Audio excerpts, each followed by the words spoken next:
Hi friends, പുതിയ ഒരു ഇതിലേക്ക് എല്ലാവർക്കും സ്വാഗതം. അപ്പോൾ എന്തെയാണെന്ന് വെച്ചാൽ പുതിയൊരു റിക്രൂട്ട്മെൻറ്റ് നോട്ടിഫിക്കേഷൻ വീഡിയോമായിട്ടാണ് വന്നത്. നിലവിലെ റിക്രൂട്ട്മെൻറ്റ് വിളിച്ചിരിക്കുന്ന CSF നിന്നാണ്, അതായത് സെൻട്രൽ ഇൻഡസ്ട്രിയൽ സെക്യൂരിറ്റി ഫോഴ്സിലേക്കുള്ള കോൺസ്റ്റബിൾ റിക്രൂട്ട്മെൻറ്റാണ് വന്നിരിക്കുന്നത്. അപ്പോൾ ഈ ഒരു റിക്രൂട്ട്മെൻറ്റ് കൂടുതൽ ഡീറ്റെയിൽസ് ആയിരിക്കും ഇന്നത്തെ ഈ ഒരു വീഡിയോയിൽ നോക്കാൻ പോകുന്നത്. അപ്പോൾ നിങ്ങൾ ആ ഒരു വീഡിയോ അവസാനം വരെ കാണുക. അപ്പോൾ CSF ഒരു ജോലി ആഗ്രഹിക്കുന്നവരാണ് നിങ്ങളെങ്കിൽ തീർച്ചയായിട്ടും ഈ ഒരു അവസരം ഉപയോഗപ്പെടുത്തുക. അതുപോലെ തന്നെ നിങ്ങളുടെ ഫ്രണ്ട്സ് ആരെങ്കിലും CSF ഒരു ജോലി ആഗ്രഹിക്കുന്നുണ്ടെങ്കിൽ ഈ ഒരു വീഡിയോ അവരിലേക്കും ഷെയർ ചെയ്ത് കൊടുക്കുക. ഇത്തരത്തിലുള്ള കൂടുതൽ വീഡിയോകൾക്കായി ചാനൽ സബ്സ്ക്രൈബ് ചെയ്യാത്തിട്ട് സബ്സ്ക്രൈബ് ചെയ്യുക. സബ്സ്ക്രിപ്ഷൻ എന്ന ബെല്ലൈക്കനിൽ ഓൾ എനേബിൾ ചെയ്താൽ മാത്രമായിരിക്കും ഇത്തരത്തിലുള്ള കൂടുതൽ വീഡിയോസ് നിങ്ങളുടെ ഫോണിൽ നോട്ടിഫിക്കേഷൻ ലഭിക്കുകയുള്ളൂ. അതുപോലെ തന്നെ നമ്മുടെ ടെലിഗ്രാം, വാട്സാപ്പ് ഗ്രൂപ്പിലേക്ക് ജോയിൻ ചെയ്യാൻ ആഗ്രഹിക്കുന്നുണ്ടെങ്കിൽ ജോയിൻ ചെയ്യുക. ലിങ്ക് താഴെ ഡിസ്ക്രിപ്ഷൻ ബോക്സിലുണ്ടായിരിക്കുന്നതാണ്. നമുക്ക് കാര്യത്തിലേക്ക് കടക്കാം. 2025 CSF കോൺസ്റ്റബിൾ ട്രേഡ്സ്മാൻ റിക്രൂട്ട്മെൻറ്റാണ് വന്നിരിക്കുന്നത്. ഇതിലേക്ക് മെയിൽസിനും അതുപോലെ തന്നെ ഫീമെയിൽസിനും ഒരുപോലെ അപേക്ഷിക്കാൻ സാധിക്കുന്നതാണ്. ആദ്യം അപേക്ഷിക്കുന്ന ഡേറ്റുകൾ നോക്കുകയാണെങ്കിൽ 5/3/2025 മുതൽ 3/4/2025 അപേക്ഷിക്കാൻ സാധിക്കുന്നതാണ്. അപേക്ഷിക്കാൻ ആഗ്രഹിക്കുന്നവർ ലാസ്റ്റ് എൻഡ് പാർട്ടിന് അപേക്ഷിക്കാം. ഇനി നമുക്ക് റിക്രൂട്ട്മെൻറ്റ് മറ്റ് ഡീറ്റെയിൽസ് നോക്കാം. ആദ്യം സാലറി നോക്കുകയാണെങ്കിൽ സ്റ്റാർട്ടിംഗ് 21,700 രൂപ മുതലാണ് 69,100 രൂപ വരെയാണ് സാലറി ലഭിക്കുക. ഇനി അടുത്ത് റിപ്പോർട്ട് ചെയ്തിരിക്കുന്ന വേക്കൻസി നോക്കുകയാണെങ്കിൽ 1161 വേക്കൻസിയാണ് നിലവിൽ റിപ്പോർട്ട് ചെയ്തിരിക്കുന്നത്.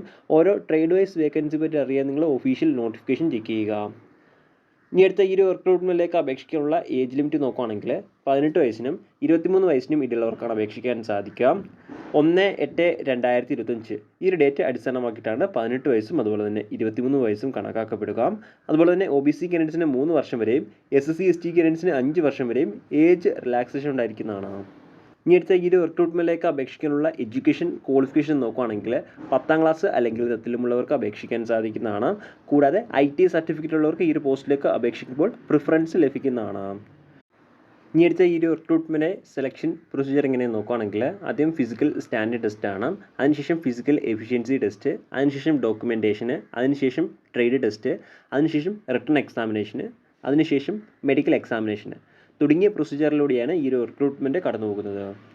ഇനി അടുത്ത ഈ ഒരു റിക്രൂട്ട്മെൻറ്റ് ഫിസിക്കൽ സ്റ്റാൻഡേർഡ്സ് നോക്കുകയാണെങ്കിൽ ആദ്യം മെയിൽ കാൻഡിഡേറ്റ്സിൻ്റെ ഡീറ്റെയിൽസ് നോക്കാം. ഹൈറ്റ് മിനിമം 170 സെൻറ്റിമീറ്റർ ഉണ്ടായിരിക്കേണ്ടതാണ്. ST കാൻഡിഡേറ്റ്സിന് 162.5 സെൻറ്റിമീറ്റർ ഉണ്ടായിരുന്നാൽ മതി. ഇനി അടുത്ത ചെസ്റ്റിൻ്റെ ഡീറ്റെയിൽസ് നോക്കുകയാണെങ്കിൽ 80 സെൻറ്റിമീറ്റർ മിനിമം ഉണ്ടായിരിക്കേണ്ടതാണ്. 5 സെൻറ്റിമീറ്റർ എക്സ്പാൻഷൻ, അതായത് എക്സ്പാൻഡ് ചെയ്യുമ്പോൾ 85 സെൻറ്റിമീറ്റർ ഉണ്ടായിരിക്കേണ്ടതാണ്. എന്നാൽ മാത്രമായിരിക്കും ഫിസിക്കൽ സ്റ്റാൻഡേർഡ് ടെസ്റ്റ് പാസ് കിടക്കുകയുള്ളൂ. അതുപോലെ തന്നെ ST കാൻഡിഡേറ്റ്സിന് ചെസ്റ്റിലും റിലാക്സേഷൻ ഉണ്ടായിരിക്കുന്നതാണ്. മിനിമം 76 സെൻറ്റിമീറ്ററും എക്സ്പാൻഡ് ചെയ്യുമ്പോൾ 81 സെൻറ്റിമീറ്ററും ഉണ്ടായിരിക്കേണ്ടതാണ്. ഇനി അടുത്ത ഫീമെയിൽസിൻ്റെ ഡീറ്റെയിൽസ് നോക്കുകയാണെങ്കിൽ ഹൈറ്റ് മിനിമം 157 സെൻറ്റിമീറ്റർ ഉണ്ടായിരുന്നാൽ മതി. ഷെഡ്യൂൾഡ് ട്രൈബൽ കാൻഡിഡേറ്റ്സിന് ഹൈറ്റ് 150 സെൻറ്റിമീറ്റർ ഉണ്ടായിരുന്നാൽ മതി. ഇനി അടുത്ത ചെസ്റ്റിൻ്റെ കാര്യം നോക്കുകയാണെങ്കിൽ ചെസ്റ്റ് ഫീമെയിൽസിന് പരിഗണിക്കുന്നതല്ല. ഇനി അടുത്ത ഈ ഒരു റിക്രൂട്ട്മെൻറ്റ് ഫിസിക്കൽ ടെസ്റ്റിൽ എന്തൊക്കെ ഐറ്റംസ് ആണ് വരുന്നത് നോക്കുകയാണെങ്കിൽ ആദ്യം മെയിൽ കാൻഡിഡേറ്റ്സിൻ്റെ ഡീറ്റെയിൽസ് നോക്കാം. ആകെ ഒരു കാര്യമാണ് വരുന്നത്, 1.6 കിലോമീറ്റർ റണ്ണിംഗ് ആണ്. 6 മിനിറ്റിനും 30 സെക്കൻഡിനുള്ളിൽ കംപ്ലീറ്റ് ചെയ്യേണ്ടതാണ്. ഇനി അടുത്ത ഫീമെയിൽസിൻ്റെ ഡീറ്റെയിൽസ് നോക്കുകയാണെങ്കിൽ 800 മീറ്റർ റണ്ണിങ് 4 മിനിറ്റിനുള്ളിൽ കംപ്ലീറ്റ് ചെയ്യേണ്ടതാണ്. ഇങ്ങനെ ഒരു കാര്യമാണ് ഫിസിക്കൽ ടെസ്റ്റിൽ വരുന്നത്. ഇനി അടുത്ത ഈ ഒരു റിക്രൂട്ട്മെൻറ്റിലേക്ക് എങ്ങനെയാണ് അപേക്ഷിക്കേണ്ടത്, എന്തൊക്കെ കാര്യങ്ങളാണ് ശ്രദ്ധിക്കേണ്ടത് നോക്കുകയാണെങ്കിൽ അപേക്ഷിക്കേണ്ടത് ഓൺലൈൻ വഴിയാണ്. ഓൺലൈൻ വഴി www.csfric.in ഈ ഒരു സൈറ്റ് വഴിയാണ് അപേക്ഷിക്കേണ്ടത്. ഈ ഒരു സൈറ്റ് വഴി അപേക്ഷിക്കാനുള്ള അവസാന തീയതി നോക്കുകയാണെങ്കിൽ 3/4/2025 അപേക്ഷിക്കാൻ സാധിക്കുന്നതാണ്. അപേക്ഷിക്കാൻ ആഗ്രഹിക്കുന്നവർ ലാസ്റ്റ് എൻഡ് പാർട്ടിന് അപേക്ഷിക്കുക. അതുപോലെ തന്നെ അപേക്ഷിക്കുമ്പോൾ ആപ്ലിക്കേഷൻ ഫീസും ഉണ്ടായിരിക്കുന്നതാണ്. ഏകദേശം 100 രൂപയാണ് ആപ്ലിക്കേഷൻ ഫീസ്. നിങ്ങൾക്ക് ഓൺലൈൻ വഴി തന്നെ അടയ്ക്കാൻ സാധിക്കുന്നതാണ്. SC/ST കാൻഡിഡേറ്റ്സ് അതുപോലെ തന്നെ ഫീമെയിൽ കാൻഡിഡേറ്റ്സിന് ഫീസ് ഉണ്ടായിരിക്കുന്നതല്ല. ബാക്കിയുള്ള എല്ലാ കാൻഡിഡേറ്റ്സും നിർബന്ധമായിട്ടും നിങ്ങളുടെ ആപ്ലിക്കേഷൻ ഫീസ് അടച്ചിരിക്കേണ്ടതാണ്. എന്നാൽ മാത്രമായിരിക്കും നിങ്ങളുടെ ആപ്ലിക്കേഷൻ സ്വീകരിക്കുകയുള്ളൂ. പ്രധാനമായിട്ടും ഇത്രയും കാര്യങ്ങളാണ് ഈ ഒരു റിക്രൂട്ട്മെൻറ്റുമായി ബന്ധപ്പെട്ട് നിങ്ങളോട് ഷെയർ ചെയ്യാനുള്ളത്.